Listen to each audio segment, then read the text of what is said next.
E aí, galera, tudo bem? Boa noite. Bem-vindos aqui ao Papo de 30 minutos falando sobre algum assunto. O assunto de hoje, 1984. Então, hoje começa o nosso bate-papo aqui, tirando dúvidas, respondendo suas perguntas. Lembre-se, só tem 30 minutos. Salve, Gabi, tudo bem? Seja bem-vinda. Só tem 30 minutos, então o bate-papo tem que ser aquele papum para poder justamente aí atender as suas dúvidas. Dani, boa noite. Lu, boa noite, sejam bem-vindos aí. Nosso papinho aqui hoje, eu quero falar isso sobre alguns assuntos. Janaína. Janaína. Bem-vindo, boa noite. Pessoal, nosso bate-papo aí, lembrando, eu quero convidar você aí a participar lá do Telegram. Esse final de semana eu botei mais um simulado, 7 questões inéditas que eu criei só para falar de Triste Fim de Policarpo Quaresma. Entra lá, faz a questão, gravei 7 vídeos, gravei um vídeo para cada questão para explicar o gabarito. Quer dizer, eu não botei apenas o gabarito, botei o gabarito e gravei o vídeo explicando cada uma das questões que eu coloquei. Então, assim, todo sábado, domingo, depende, eu sempre coloco o simulado. Se eu colocar no sábado, domingo eu gravo o vídeo. Se eu fizer o simulado no domingo, gravo na segunda. Mas é sempre sábado ou domingo. Então você pode passar lá no Telegram e fazer o simulado e ficar trabalhando 1900, Policarpo Quaresma. Lembrando que a prova da UERJ é dia 18, né, de julho. Então até dia 10 de julho eu garanto que eu vou colocar um simulado com 7 questões. Então aí, vamos pensar, eu já fiz uns 7 simulados, e até a semana de prova são 10 da semana. Então eu vou fazer mais 70 questões inéditas para você. 70. Então só vai ter acesso a quem faz parte do grupo do Telegram. E como é que você entra no Telegram? T.me do Monteiro. É só você botar lá do Monteiro UERJ que você consegue. Então aí, bota coração para subir, para chamar a atenção aí do nosso amigo Instagram, porque ele, no caso aí, não apoia ninguém. Então vamos apoiar, por favor. Vamos botar aí do Monteiro. No caso do Monteiro, UERJ é o endereço do Telegram. Tá aí o endereço do Telegram para quem quiser participar. Faltam 2 aluninhos para chegar a 700 alunos. A comunidade hoje já tem 696. Cara, 690. Já tem aí, no caso, 796. Alessandra Guimarães, pois não. É porque se eu botar aqui para você entrar, depois eu não sei como tirá-la. Manda a pergunta aí, que a gente, no caso, fala. Alessandra Guimarães, manda a pergunta para mim, no caso, porque eu não sei retirar a pessoa. Eu vou acabar tirando a live aqui. Então, se tem uma pergunta, pode perguntar. Eu falo, eu respondo. Bom café. Café mais forte. Pessoal, 1984. Muita gente está perguntando aí, Monteiro, você falou de alguns temas na última aula. E aí, você poderia abordar outros temas? Eu falei, posso, mas eu preferia que vocês trouxessem o tema para mim. Por exemplo, esse final de semana eu falei sobre traição. Eu acho que foi aqui que também eu falei sobre traição. E aí, como traição cabe dentro do romance de 1984, porque o amor de Winston e o amor de Julia era um amor que eles diziam que eles não iriam trair, mas eles acabam traindo. E essa traição é que vai garantir a sobrevivência de cada um deles. E aí é uma coisa bem interessante como que se trabalha isso dentro do romance. Seria muito difícil, eu acho uma grande viagem. Salve, Cabral! Seria uma grande viagem da UERJ. Eu acho que existem temas mais recorrentes que podem ser colocados. Mas essa questão da traição é bem interessante, porque o amor de Julia e de Winston era um amor que o próprio, vamos assim dizer, o próprio partido, ele não deixava e não queria que o amor se disseminasse dentro da sociedade. E na aula passada eu falei, no bate-papo da semana passada, eu falei sobre essa questão do movimento hippie, né? Como que o movimento hippie é um movimento poderoso, cara? Como que o movimento hippie é um movimento que, se a gente parar para analisar ao pé da letra, os caras não tinham arma, os caras não tinham nenhum tipo de instrumento de agressão. Mas o que era a maior agressão para aquela sociedade? A atitude de não reproduzir os valores impostos pela sociedade. E aí é uma coisa muito interessante, né? Porque o que é a nossa sociedade? A nossa sociedade, nós somos educados o tempo todo para ir para o shopping. Você tem como lazer, eu vou para o shopping. E aí, já respondo, Léo, já respondo. O movimento hippie, os caras não disparam um tiro, eles falam de amor o tempo todo. Eles falam do abraço, eles falam do afeto, a potência do afeto, a potência do amor. E os caras mandam dar tiro, os caras mandam reprimir, bater. É importante criminalizar aquele bando de maconheiro, aquele bando de sujo, aquele bando... O cara tem uma percepção de necessitar desqualificar, agredir, marginalizar de todas as formas aquele movimento que era um movimento que falava de amor o tempo todo. Não envolvia religião, era uma coisa espontânea. O amor ao próximo. Salve aí, Campos. Salve, Mariana. E aí, e como isso prejudicava e como isso ameaçava. Por isso que na prisão de Júlia e do Winston tem essa coisa significativa de eles não ficarem um de frente para o outro, mas eles ficarem de costas um para o outro. O olhar, não ter a compaixão, o comprometimento. É muito interessante isso. Então, eu acho que é bem interessante, né, essa questão. E aí que está, o Alessandro, quando eu falei do shopping, era a questão do consumo. Os hippies iam para a praia, eles curtiam a natureza, eles curtiam o bem-estar, eles curtiam essa interação do homem com a natureza, respeitando a natureza. Uma questão de saúde, uma questão de você valorizar o não consumo. Então essa questão toda, ela é perigosa para um sistema que quer convencer você que você tem que pegar a arma, que você tem que comprar, que você tem que consumir, que você tem que ter. Ir à praia não está dentro da prática de consumo. Tanto é que o cara vai chegar e vai colocar que se você for à praia e você levar seu sanduíche, sua bebida, se você levar sua canga, sua cadeira, dá trabalho? Dá, mas você economiza uma grana e você quebra um comércio que tem dentro da praia. Então, se você vai... Alessandro, não sei se você tem filhos, ou irmãos, ou essas coisas todas, mas pare e pensa. 5 pessoas vão à praia. Se você não levar comida, bebida, não levar nada, e for deixar para pegar tudo na praia, porque você não quer ter o trabalho de levar coisas para a praia, só aluguel de cadeira, de barraca. Aí você com criança pequena quer tomar sorvete, quer tomar mate, quer tomar suco, aí quer comer. Quanto é que você tem que levar para ficar na praia? E aí o cara vai te chamar o quê? Aí você leva o seu sanduíche, você leva o seu refrigerante, leva o seu picolé, aí o cara vai te chamar o quê? De farofeiro. Aí o cara te chama, aí ele precisa ficar botando apelido. Chegou quem vai sujar a praia, chegou o farofeiro, chegou aquela pessoa que é pobre. Olha aí, chegou miserável. Aí eu começo a te rotular. E aí, se você não tiver a cabeça boa e saber que você está levando suas coisas porque você não quer gastar e você não tem para gastar, dane-se quem está preocupado comigo que eu sou farofeiro. Salve, Malu, beijo! E aí, olha só como é que se constrói. Eu preciso, é muito importante que a gente entenda como que 1984, ele mostra para a gente que o poder, a estrutura, ela se organiza de tal forma que ela precisa mexer na sua autoestima, ela precisa desconstruir os seus valores, aquilo que você acredita. Você tem que perder a sua individualidade e você tem que passar a ter um discurso de valorização daquilo que o sistema deseja que você valorize.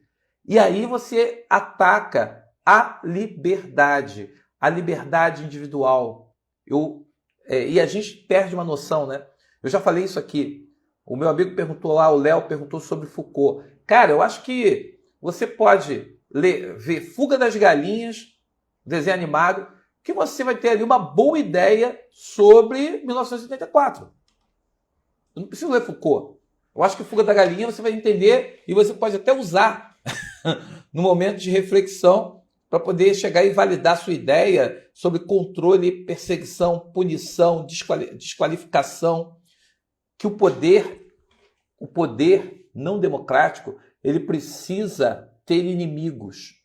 E quem vai ser o inimigo? Todo aquele que aponta as falhas desse poder. Então ele quer calar. Veja, por que eu vou taxar livro? Por que eu vou taxar livro? Quando o cara usa o argumento que pobre não lê, bicho, para e pensa. Pobre não lê? Como assim? O rico lê? Quem lê é a classe média. Quem lê é a classe média de professores. Quem lê é a classe média que é o do historiador. Quem lê é a classe média do sujeito que de repente é dentista ou é um médico. Quem lê é quem tem o hábito de leitura. E o hábito de leitura passa por pobres e ricos.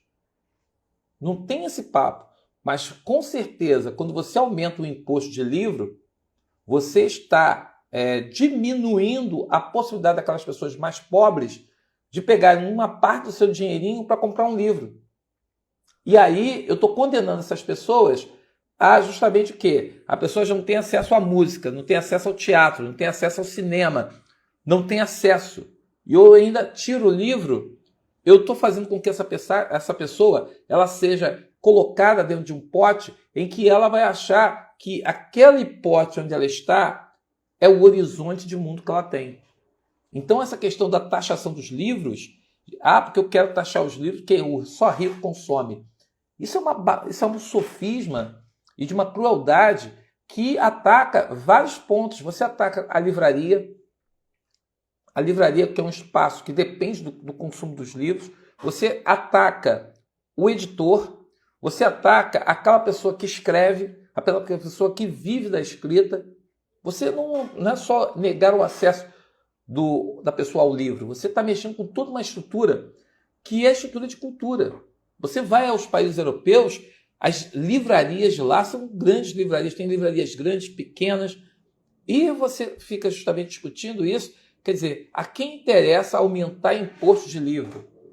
Se eu posso aumentar qualquer imposto, eu posso aumentar o imposto dos ricos. Por exemplo, eu posso colocar imposto nos bancos, eu posso botar imposto das operadoras de celular, eu posso botar imposto dos grileiros para aqueles que roubam o ouro e a nossa floresta. Mas esses têm isenção. O cara dá isenção para você comprar arma. Imposto zero para comprar arma. Mas você paga imposto alto para você comprar livro. Então eu quero que você compre arma, mas você não compre livro. Então assim, em cima disso, meu caro Léo, eu acho que a gente falar, porque eu vou ler Foucault, eu acho que Foucault é muito intenso, ele não eu tenho uma birra, e aqui eu estou assumindo essa birra, com essa coisa de que eu tenho que ficar lendo Foucault, Bauman, não sei o que, para poder discutir. Cara, você tem Florestan Fernandes, você tem Roberto da Mata, você tem, sei lá, o próprio Paulo Freire. Você tem pensadores que pensaram problemas do Brasil. O tema do Enem tende a ser um problema do Brasil. E eu tenho que ler caras que pensaram o Brasil. Eles usaram Foucault, eles usaram Piaget, eles usaram Bauman, mas o cara, ele é brasileiro e pensou o problema do Brasil. E a gente não vê essa discussão acontecer. Aí você fica lendo os caras na internet falando que a educação brasileira está desse jeito por causa do Paulo Freire. Aí você vê que o tapado não leu Paulo Freire, porque se ele lesse Paulo Freire, ele veria que a educação do Brasil se encontra precária do jeito que está, porque você utiliza todos os métodos, menos o do Paulo Freire. Eis a questão. Então, assim, essa coisa de ficar, eu vou ler os pensadores, cara, é muito complexo o que esses caras falam. E eles escrevem a partir de uma cultura, de um contexto histórico, e que a gente tem que parar para pensar que aquilo que o Piaget pensou em educação, ele pensou no país dele, dentro da realidade dele. E que não dá para aplicar o que Piaget pensou numa realidade brasileira, porque é totalmente complexa. E é muito mais complexa, muito diferente, e tem detalhes e questões que a gente precisa entender. Então, assim, é muito importante eu acho que o mais importante é a gente estar lendo o livro e ficar percebendo, fazer um link. como que isso se aplica à minha realidade? Eu vou falar de duplo pensamento, aí você fala, pô, duplo pensamento não tem nada a ver com o Brasil. Como não tem nada a ver com o Brasil? Cara, eu tenho um ministro da cultura que não gosta de cultura. Eu tenho um ministro do meio ambiente que não gosta de meio ambiente. Eu tenho um cara que é da Fundação Palmares que é racista, que não acredita no movimento racial e diz que não houve racismo no Brasil. Cara, isso é duplo pensamento, cara. Na veia. E diariamente a gente, está recebendo isso na cara. Então, assim, eu acho que 1982 foi escolhido pela UERJ devido ao contexto que nós estamos vivendo historicamente no Brasil. Eu não preciso citar nomes, mas eu tenho que reconhecer as situações que nós estamos vivenciando e que, na verdade, tudo isso faz parte de um jogo político, um jogo de poder. E aí, o não acesso a livros, o não apoio à cultura, a diminuição, a apologia para você não comprar, não consumir nada que seja de cultura, porque tudo que é de cultura é de esquerda. Você não chegar e de repente pegar livros sobre educação para ler, porque é de esquerda. Qualquer manifestação de cultura e tudo mais é de esquerda. Tudo é de esquerda. E aí você fica falando, por exemplo, você não apoiar a indústria cinematográfica no Brasil é de uma burrice. Eu acho que a palavra, não sei se a palavra melhor é essa, mas é uma burrice, porque é uma indústria que movimenta bilhões. Bilhões. E você apoiar a indústria de cinema é você gerar emprego, direto e indireto. Ah, mas só que todo artista é comunista, maconheiro. Cara, o pessoal gosta de botar rótulos como se para poder chegar e você tirar a importância de apoiar determinadas questões. A cultura, a música, o teatro, o cinema são indústrias. Indústrias que movimentam bilhões e que geram emprego e que pagam impostos e que geram recursos para o país. Quando você diz que o país está em crise, como que nós vamos sair da crise?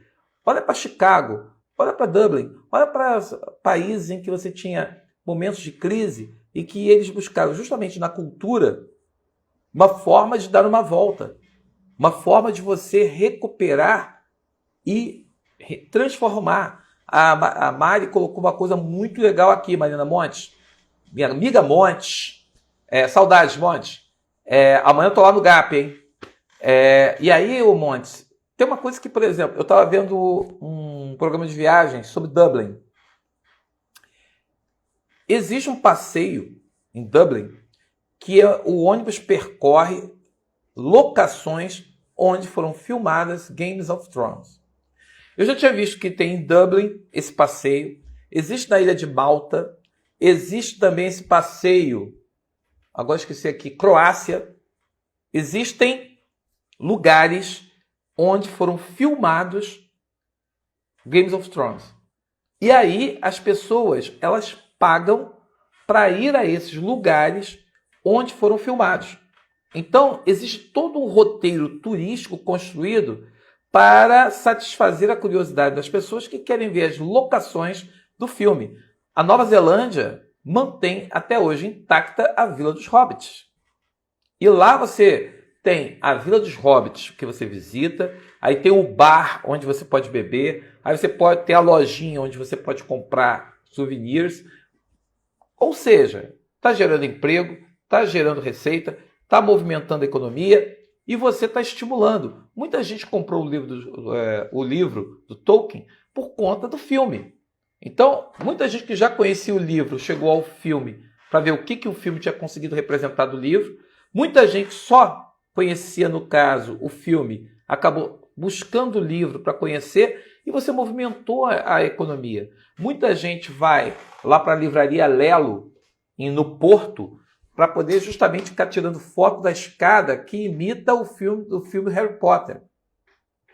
Olha o livro aí servindo de base para poder estimular a criação de filmes e automaticamente a criação de um mercado de turismo e criando emprego, gerando curiosidade. Então, assim, tudo isso, o livro faz parte, junto com o cinema, junto com o teatro, junto com outras manifestações, um mercado. E é um mercado que estimula a economia, e que faz com que você acabe criando um hábito, o hábito da leitura. E dizer que isso só rico lê, isso é de uma falácia, isso é de uma grande falha argumentativa de quem quer fazer um imposto que zera o imposto da arma, mas que procura taxar o livro. O projeto fica muito claro quais são as prioridades desse tipo de governo. Ok? Alguma pergunta aí, galera? Falei do Foucault, que meu amigo Léo tinha colocado. Fiz aí também uma ponte com... Já tinha feito ponte com uma outra pergunta. Outra questão aí, moçada, o bate-papo do Monte é um bate-papo. Então você conversa comigo, fala comigo e eu vou trocando ideia. Alguma pergunta aí? Grande Marina! Marina Faria, grande Marina. Beijo! Então, assim, eu acho que é bem interessante, né? Eu acho que o capítulo que fala sobre o Pornodiv, que é o Pornodiv, é um setor que produz literatura e material pornográfico para os proletas, para os mais pobres. Muita gente acha que aquele material é um material subversivo, é um material assim que procura fugir do controle, mas quem produz é o partido. E é engraçado quando a Júlia justifica dizendo que só mulheres trabalham nesse setor. E aí homens são proibidos de trabalhar. Assim como também a Júlia, que trabalha no setor em que as músicas são mecânicas. Ou seja, as músicas não têm criatividade, não têm um senso de inspiração, nada que seja artístico, é algo mecânico, aquela coisa repetitiva. Você vai ouvir 10 músicas, boa noite. Você vai ouvir 10 músicas e as 10 músicas são iguais, porque são feitas por uma máquina. Então aquela coisa, você partiu, aí depois a outra letra vai dizer, você foi embora, aí a terceira letra, você me deixou, e aí o outro vai falar, você saiu. Veja, é tudo a mesma coisa. Mas você está cantando todas aquelas letras porque elas não dizem literalmente nada. Então isso daí também é controlado pelo governo.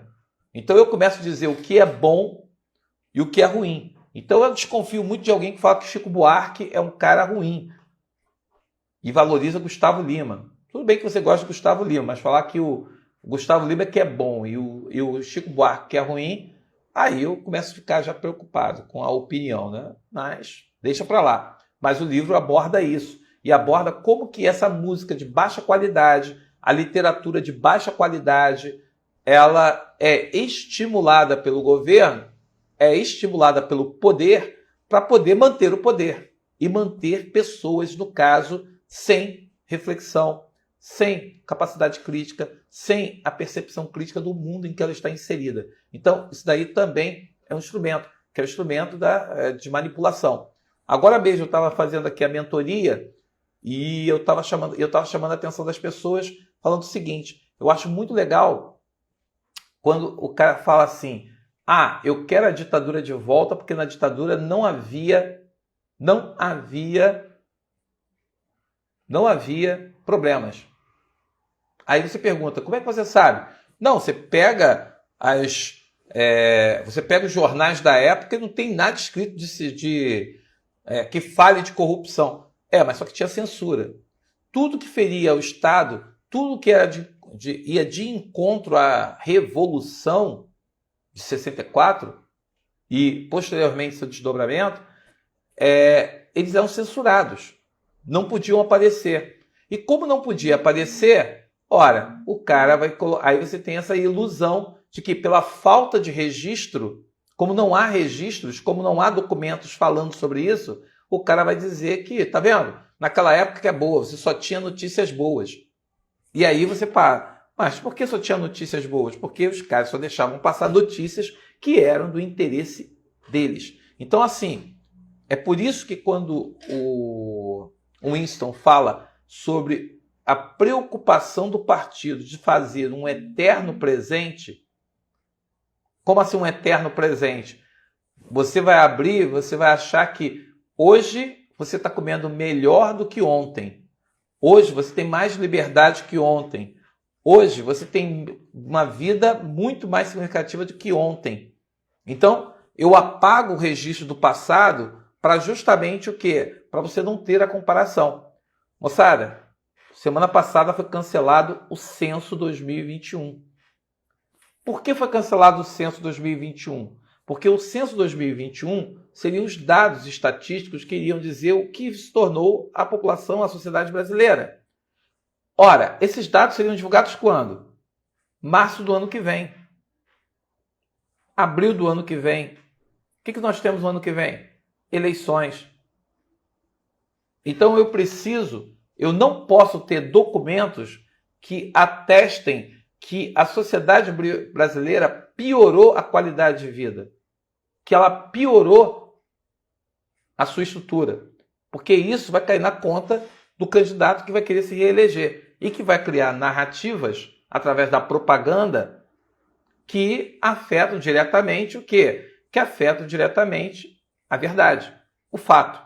Então, não há censo.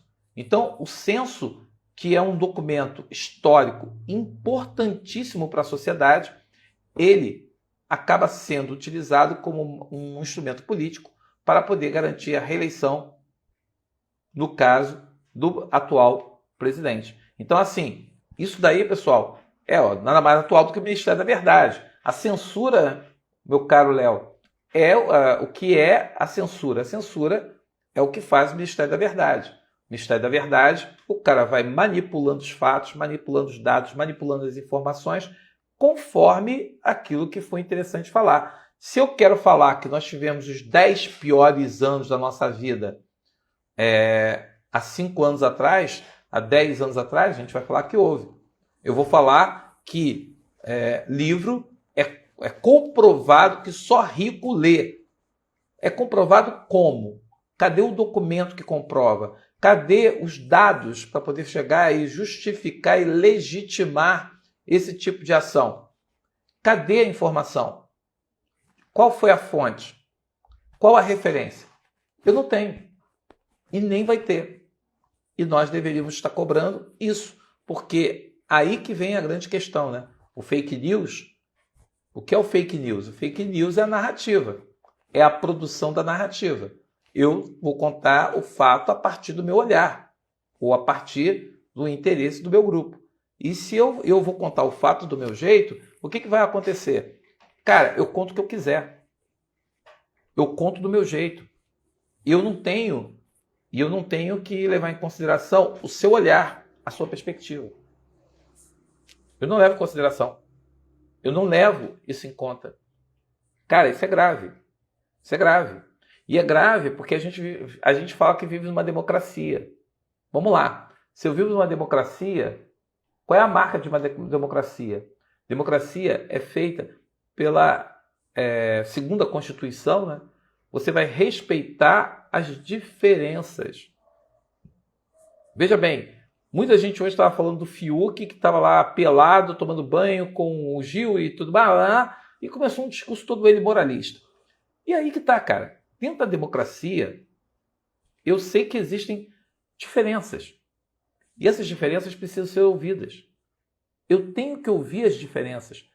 Eu não posso negar a existência de pessoas. Se existe uma cultura trans que sofre com a estrutura social que afasta dela oportunidades, seja na política, na economia, na sociedade, no dia a dia, se existe, eu tenho que reconhecer a existência dela. Se existe a comunidade que luta pela causa dos negros, eu tenho que reconhecer que essa causa existe. Eu não tenho que rotular preconceito. A gente tem que cuidar da democracia e não deixar que grupos transformem a diferença em inimigos. Não são inimigos. São pessoas cidadãs e que procuram, de alguma forma, estarem inseridas, reconhecidas dentro do extrato social. Se a gente não luta para romper com esses extratos, a gente está dando carta branca para continuar a ver esse discurso de ódio, esse discurso de inimizade, esse discurso de intolerância, que a gente tem que fazer a seguinte pergunta: a quem interessa esse discurso de intolerância? Lá no partido, a gente sabe do partido. A gente sabe que o partido só quer uma coisa: poder. O resto não interessa mais. Então, fica essa pergunta. A quem interessa esse ódio? A quem interessa esse controle? A quem interessa essa sociedade em que a democracia é afrontada diariamente, é colocada em risco diariamente, só porque eu não quero aceitar que o outro seja o que ele quer, ou que ele não tem o direito de expressar sua ideia. Galera, o Papo do 30 acabou. 30 minutos, toda segunda-feira, um bate-papo aqui. Manda sua pergunta que eu respondo aqui, mande seu comentário que eu também respondo aqui. Segunda-feira que vem tem mais. Toda segunda-feira, Papo de 30. E galera, dá uma força lá no Telegram. Estamos chegando a 700 alunos, faltam 2 aluninhos para se inscreverem lá. No Telegram, se inscreva, participe, eu te espero. E até segunda-feira que vem. Fui!